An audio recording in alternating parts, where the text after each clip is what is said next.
FC หักแพงฮึดขึ้นสู้กับบุคคลที่บ่หวังดีเอารูปและการเคลื่อนไหวของเพิ่นเกี่ยวกับน้องหักแพงเอาไปเฮ็ด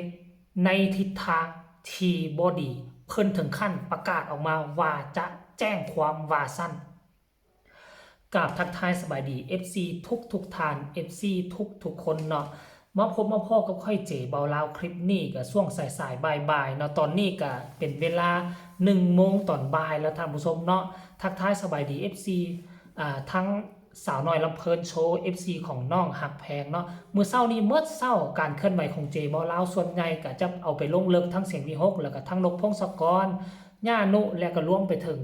การเคลื่อนไหวของน้องอาอายซะส่วนใหญ่แต่ว่ามีข่าวประเด็นฮ้อนซึ่งการเคลื่อนไหวตัวนี้มีมาตั้งแต่ตอนเช้า4 ชั่วโมงก่อนหน้านี้เนาะเป็นพ่อฮักของน้องฮักแพงท่านหนึ่งก็แล้วกันท่านผู้ชมเนาะเจเบาลาวก็เข้าไปสอดส่องเบิ่งแล้วเรามีการติดตามเคลื่อนไหวไปให้กำลังอกกำลังใจน้องฮักแพงตลอดเนาะเมื่อใดที่เพิ่นวางเพิ่นก็จะไปให้กำลังใจและก็มีการถ่ายรูปถ่ายห้อยกับลูกสาวเป็นประจำซึ่งถ้าหากว่าไผเป็น FC ของน้องฮักแพงแล้วก็ถือว่าเป็นเรื่องปกติที่พอฮักไม่ฮักเข้าไปถ่ายรูปถ่ายห้อยการเคลื่อนไหวให้กำลังใจลูกสาวมันก็เป็นเรื่องปกติเนาะแต่ว่าอยู่บ่อยู่มือนี่ตอนเศร้าของมือนี่บุคคลท่านนี่ก็ได้ออกมาโพสต์ร่ายยาวเนาะถึงบุคคลใดบุคคลหนึ่งที่เอารูปของเพิ่นแคปเอาการเคลื่อนไหวของเพิ่นเกี่ยวกับน้องหักแพงแหละแล้วเอาไปโพสต์หรือเอาไปเฮ็ดในแนวทางที่บ่ดีว่าซันเดย์ทำทรงเดี๋ยวเจบ่แล้วจะขออ่านสากรเนื้อหาที่เพิ่นออกมาโพสต์เนาะว่ามันเป็นจังได๋พอเฮาพากันมาวิเคราะห์ตามหลังเนาะ ขออนุญาตใช้พื้นที่แจ้งไปยังผู้ที่มีเจตนาบ่หวังดีที่แอบแฝงเข้ามาในกลุ่มบ้านหลังนี้หมายถึงบ้านฮักเนาะท่านผู้ชมเนาะแล้วแคปรูปและข้อความบางส่วนของค่อยไปเผยแพร่ว่าซั่นเด้ทางโซเชียลประสงค์เพื่อให้เกิดความเกลียดชังต่อบุคคลใดบุคคลหนึ่งจึงขอให้หยุดการกระทำดังกล่าวเพราะเป็นการละเมิดสิทธิบุคคลตามข้อกฎหมายกำหนดและให้ลบรูปของค่อยออกโดยทันทีถ้าบ่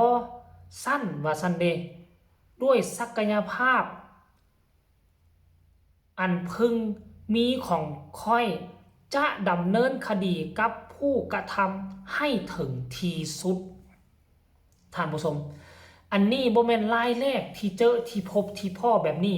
ย้อนกลับคืนไปตั้งแต่อดีตตั้งแต่น้องฮักแพงเข้ามาอยู่ใหม่ๆเนาะก็สิมี FC บางพักบางพวก FC อวตารเพจอวตารเนาะที่คอยเข้ามาสอดส่องหาข้อมูลแล้วก็ดึงเอาไปแคปเอารูปแคปเอาการเคลื่อนไหวแล้วก็เอาไปตีความหมายต่างๆนานาแล้วเอาก็ลักษณะคือไปใส่ให้ป้ายสี FC ที่เขาฮักน้องฮักแพงแท้ๆก็ให้เกิดมีประเด็นดราม่าก็ให้มีรถทัวร์เข้าไปถล่มช่องของเขาต่างๆนานาที่ผ่านมาพวกเขาก็เห็นแล้วข้างล่าสุดก็คือทั้งคุณพอท่านนี่เราก็เจอใหม่ๆมาดๆตามที่เจบอลาวิเคราะห์เบิงตามที่เนื้อหาเนื้อในใจความที่เราเขียนนั่นก็คือมีคนมาเข้ามาในกลุ่มบ้านฮักของน้องฮักแพงนี่ละแล้วก็แคปเอาสิ่งที่เราโพสต์สิ่งที่เราเคลื่อนไหวแล้วก็แคปเอาทั้งรูปแล้วก็การเคลื่อนไหวของเรานั่นเอาไปโพสต์จุดประสงค์เพื่อสร้างความแตกแยกสร้างความเกลียดความชังมันแม่นนั่นอีหลีบ่ท่านผู้ชมและมันแม่นผู้ใดที่แคปเอาไปรูปของเราย้ำว่าเป็นรูปของเราโดยเจบ่เล่าเข้าไปเบิ่งแล้วเนาะการเคลื่อนไหวของเรานี่จะส่วนใหญ่แล้วจะถ่ายรูปคู่เกี่ยวกับน้องฮักแพงมันก็บ่แปลกท่านผู้ชมหรือว่ามันมีคนเอาไปเฮ็ดในเทิงแบบผิดบ่เอารูปของเราแคปรูปของเราไปแล้วไปโพสต์ใส่ว่าแฟนฮักแพงบ่หรือว่าสู้ฮักแพงบ่หรือว่าแนวใดอันนี้คือพวกเฮาบ่ฮู้เจบ่เล่าก็บ่ฮู้เจบ่เล่าบ่เห็นการเคลื่อนไหวของผู้อื่นที่เรา กล่าวเข้ามานะถ้าว่าเจบ่เล่าเห็นบุคคลอื่นเอารูปดังกล่าวนี้ไปเคลื่อนไหวในรูปลักษณะคือใส่ห้ายป้ายสีเฮ็ดให้ทุกคนมาจงเกลียดจงชังเราจงเกลียดจงชังศิลปินถ้าเจบ่เล่าเห็นแบบนั้นเจบ่เล่าคงจะบ่นิ่งดูได้ท่านผู้ชมคงจะออกมาเฮ็ดคลิปลักษณะที่ปกป้องเป็นที่เรียบร้อยแล้วแหละท่านผู้ชมเนาะบัดนี้ค่อยก็บ่ฮู้ว่าการเคลื่อนไหวของเรานี่มันหมายถึงบุคคลใดหรือคันดีที่สุดให้เราแคปออกมาเลยเนาะแคป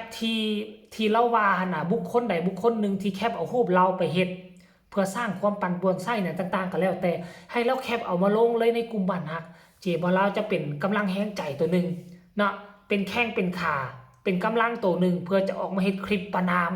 บุคคลที่สร้างความปั่นป่วนบุคคลที่บ่หวังดีเนาะที่พยายาม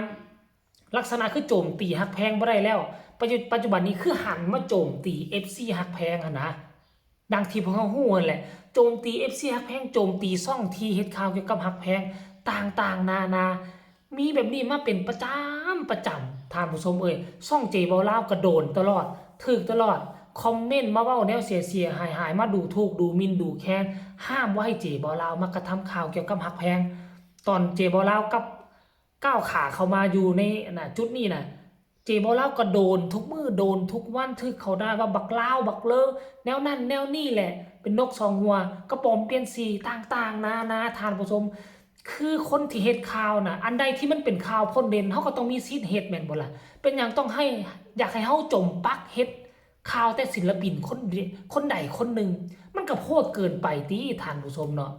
เฮาก็อยากเฮ็ดข่าวทั่วไปในศิลปินเกิดขึ้นมื้อนึงที่ปานดอกเฮ็ดเป็น10เป็น20คนเฮาก็อยากเฮ็ดคลิปแบบสร้างสรรค์เฮ็ดคลิปแบบเป็นข่าวแบบเป็นกลางผู้นี้มีกระแสก็เฮ็ดข่าวผู้นี้ผู้นั้นมีกระแสก็เฮ็ดข่าวเกี่ยวกับผู้นั้นถ้าอยากให้ค่อยเฮ็ดข่าวเกี่ยวกับศิลปินเจ้าพวกเจ้าก็พากันเฮ็ดมีกระแสในที่ให้มันติดกระแสอยู่ตลอดให้มันมีกระแสในโลกโซเชียลแม่นบ่ล่ะถ้ามีกระแสยูทูบเบอร์เขาก็ต้องไปเฮ็ดผู้กระทำข่าวแม่นบ่ล่ะคันผู้ใดบ่มีกระแสช่องทีวีก็บ่เอาไปออกช่องทีวีก็บ่เฮ็ดข่าวให้แม่นบ่ล่ะเฮ็ดไปก็เรตติ้งบ่ขึ้นแม่นถ้าบ่เนาะคลิปนี้ก็เอามาฝากมาต้อนเพียงส่ำนี้มีคนบ่หวังดีเนาะมีคนให้ที่ป่องใส่ให้ป้ายสี FC พอฮักแม่ฮักของน้องฮักแพงเนาะเจบ่ลาวก็เอามาบอกข่าวเปล่าประกาศให้พวกเขาจงพากันจับกันเป็นกลุ่มเป็นก้อนเฮ็ดจังใดจะเป็นกำแพงกำบังให้น้องฮักแพงบ่ให้กระทบถึงศิลปินเนาะและบ่ให้คนที่บ่หวังดีนั้นเข้ามาทำลายศิลปินที่พ่อแม่ที่พากันสนับสนุนเนาะคลิปนี้ก็ขอฝากฝังไว้ส่ำนี้ฝากทุกคนกดไลค์กดแชร์กดติดตามเพื่อจะบ่พลาดในคลิปต่อไปที่สำคัญอย่ากดข้ามโฆษณาพบกันใหม่ในคลิปหน้าสำหรับคลิปนี้ขอกล่าวคำว่าสบายดีบ๊ายบาย